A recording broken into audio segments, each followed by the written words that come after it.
नमस्कार, मो ना प्रिंस आर्यन। मु चतुर्थ श्रेणी ग विभाग में पढ़ुची। आज मु एक कविता आवृत्ति करने को जाऊँगी। कवितार नाम है माटी। एहार लेखक हेउछंती नंदकिशोर सामल।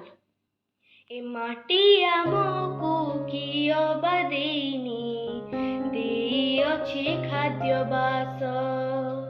छाती की ताहार ताड़ी देले मिले जुग जुग इतिहास। पिलाटी बेलरू पालिछि आमको सुखरे आहार देई। गछरे रखिछि जाति जाति फल, एठी सेठी सबुठे। काठ तो देइछि घर करिबाकू, छपर पाइंकी नड़ा।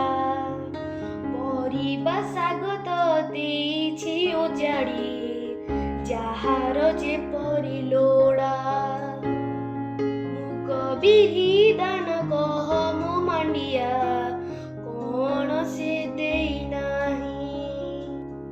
सबुज सुंदर रूपटीकू ताहार, किए बा भूलिछि काहीं।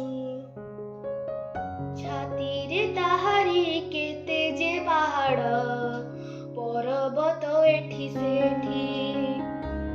केते निरीमल झर फिटी पड़े, ताड़ी देले टिके माटी।